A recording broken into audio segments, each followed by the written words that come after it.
Voilà, alors on a ici sur cette rue Alsace-Lorraine qui a été refaite il y a quelques années, des problèmes de conflit d'usage. C'est-à-dire qu'on a à la fois des véhicules, peu nombreux mais qui circulent en général au pas, et on a des cyclistes et des piétons. Le problème, c'est qu'il n'y a pas de fil spécifique pour les piétons ou pour les cyclistes. Le piéton change de fil, le cycliste ne l'a pas vu ou le cycliste roule trop vite.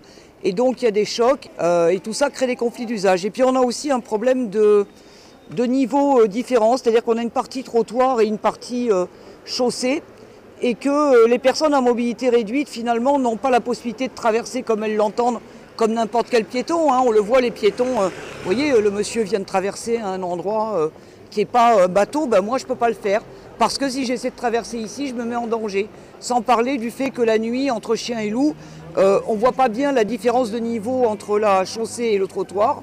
Et que c'est vite fait de basculer parce qu'on met le pied au mauvais endroit ou la roue au mauvais endroit. Voilà, et c'est la même chose pour les poussettes ou les vélos. Tant qu'il n'y a pas trop de monde, on a les piétons qui effectivement sont souvent sur le trottoir ou sur l'autre côté. Mais très vite, effectivement, ils sont le samedi notamment au milieu de la chaussée, au milieu des vélos qui vont vite, des vélos qui vont lentement, des poussettes, des fauteuils. Il aurait été important, dans le cadre de la conception universelle, de prévenir ces conflits d'usage en ayant des voies pour les piétons assez larges, des voies pour les vélos ou pour les fauteuils rapides un peu plus larges, et puis des voies, effectivement, une voie pour les véhicules qui peuvent amener à circuler. Alors ici, typiquement, on a une table qui n'est pas adaptée à tous, alors qu'il aurait suffi de mettre la même table, la même dimension, avec 4 pieds. Donc je passais entre, ça ne gênait pas les valides, et moi, ça me permettait de m'asseoir normalement sans me faire mal au dos. Voilà. Encore une fois, ça n'aurait pas coûté plus cher, c'est juste des questions de bon sens. C'est l'histoire de partir des besoins des personnes les plus empêchées pour construire pour tous, et ce qui n'est absolument pas la démarche qui est adoptée par la ville de Toulouse. Alors là, un nouvel exemple d'une ville qui n'est pas du tout basée sur la conception universelle.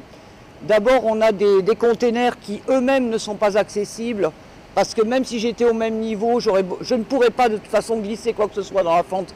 C'est trop haut, et je pense à la petite mamie qui a du mal à lever les bras, elle non plus, elle ne pourra pas mettre sa poubelle ici.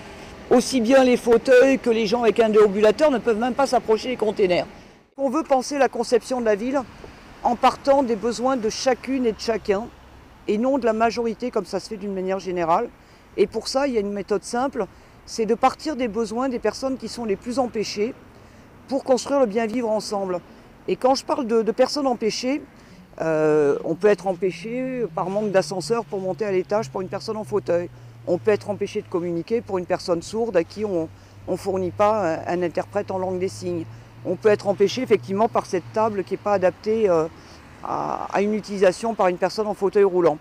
Et je n'utilise pas le terme de vulnérable ou fragile parce que ça renvoie à des politiques qui sont caritatives et que ça fait porter la responsabilité à la personne empêchée, alors que ce n'est pas la personne qui est fragile ou qui est vulnérable, c'est la manière dont la société est organisée qui la rend vulnérable et qui la fragilise. Ce n'est pas une particularité de cette personne. C'est une conséquence d'un aménagement inadapté à l'ensemble de la population et à chacune et chacun d'entre nous, sans aucune exclusion.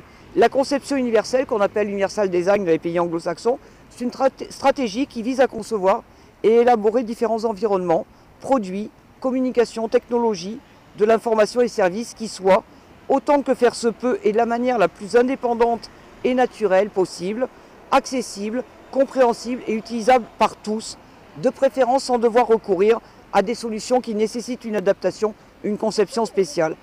Et ça amène à parler d'une autre notion, le capacitisme ou le validisme, qui est une norme sociale qui organise l'espace et les relations entre individus, essentiellement en faveur des personnes valides, des personnes jeunes, en bonne santé, qui n'ont pas de handicap, et donc sans tenir compte de l'ensemble de la population et des diversités fonctionnelles qu'elle présente.